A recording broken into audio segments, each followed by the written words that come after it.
hii katika awamu ya 6 imeendelea kujionea mgawanyo wa kutosha kwa wakulima wa nchi hii, na kwa mahususi kabisa pia tumejionea maendeleo makubwa katika utekelezaji wa bajeti ya mwaka 2024-2025 ambao yamekuwa na matokeo chanya, ikiwemo uanzishwaji wa benki ya ushirika Tanzania Coopbank. Benki ya ushirika Tanzania ni jitihada za makusudi kabisa za serikali ya awamu ya 6 chini ya mama yetu Dr. Samia Suluhu Hassan kuchagiza maendeleo na mchango wa sekta ya kilimo katika pato la taifa. Moja, kuhakikisha sekta ya kilimo inakuwa kwa 10% kufikia mwaka 2030. Na sekta ya kilimo ikikuwa kwa 10% kufikia mwaka 2030, itakuwa inachangia angalau 30% mpaka 40% ya pato la taifa. Ukilinganisha na sasa hivi ambapo 65% ya Watanzania katika sekta ya kilimo wanachangia 16% mpaka 20% ya GDP. Sasa uwiano huo hauko sawa. Lazima tuwe na jitihada za makusudi, 65% ya watu kuchangia 16% mpaka 20%.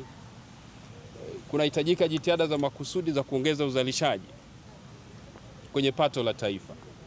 So mtaona bajeti imejikita katika kuhakikisha kwamba sekta ya uzalishaji, miundombinu ya uzalishaji, mbegu, mbolea, madawa, pembejeo, masoko kwa wakulima walio wengi wanapata fedha, wanapata mgawanyo sahihi wa rasilimali kupitia bajeti ya kilimo ili kuongeza uzalishaji kwa 1% kubwa kwa Watanzania walio wengi. La pili, uwepo wa benki utachochea sasa kupatikana kwa rasilimali fedha za kutumia hizo fursa za miundombinu. Kuwa na mbegu peke yake haitoshi, kuwa na mabwawa na madawa haitoshi. Lazima kuwe na mitaji ili wakulima waweze kupata mbegu bora, waweze kupata madawa na pembejeo, waweze kufikia masoko.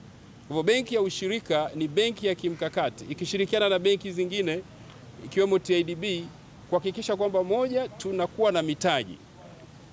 Kwa hivyo hoja ya kwanza hapa ni uwepo wa mitaji katika soko la kilimo.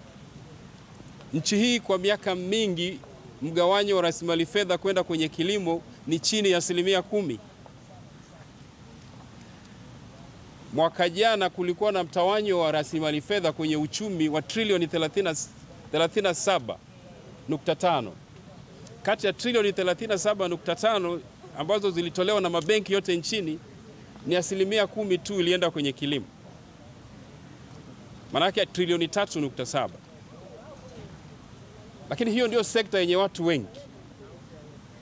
Lakini na sehemu ndogo ya disbursement, mgawanyo wa fedha kwenye uchumi.